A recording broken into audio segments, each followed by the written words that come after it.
તમે મને એક પુષ્પ આપ્યું, આનાથી મારું વાંધિયા મેળું તો ભાંગવું પડે. હજી એ મારો પરમાર્થ તો બાકી છે ને મારા નામ પ્રભુ. તમારો પરમાર્થ પણ મને સિદ્ધિ જણાવો રાજ. પ્રભુ પરમાર્થ કહેતા કોકરણ ગઢની બાજુમાં ભેરબા નામનો રાક્ષસ 12 ગાઉ સુધી પશુને પંક્તિ પશુ પણ રાવા દેતો નથી પ્રભુ. ગાયોનો વધ થાય છે.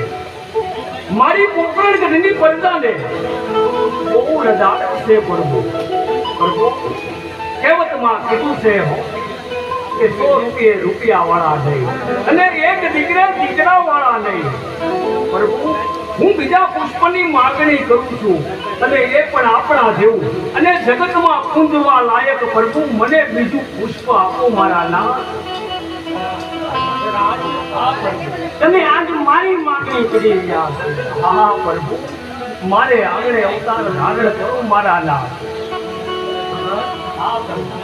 સ્વર્ગ માટે તો બધા જ આવે છે, પણ તમે તો આવ્યા છો એક પરમાર્થ. હું તમારે ઘરે અવતાર ધારણ કરું, મેરબા નામના રાક્ષસનો સંહાર કરું. રાજ, હું તમારી પાસે એક વચન માંગુ છું. મને તમારી બધી જ વાત મંજૂર છે. તમે મારે આંગણે પધારો ને મારા નામ. સાંભળો ભક્તરામ, તમારે ઘરે અવતાર ધારણ કરવું અને કોકરણ ગઢની અંદર મારી 20 વર્ષની ઉંમર થાય એટલે હું ભૈરવા નામના રાક્ષસનો સંહાર કરું.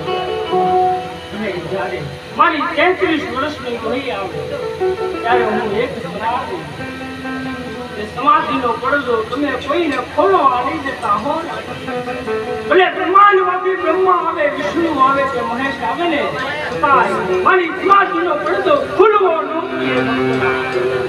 જો પડદો ખુલશે ને તો તમારા પૂરા ઘરની અંદર વીર ચાલે અવતાર ધારણ નહીં કરે હો ભક્તરામ. જ્યારે આ લોક છોડી અને હું જ્યારે પરલોક સીધાવું ભક્તરામ ત્યારે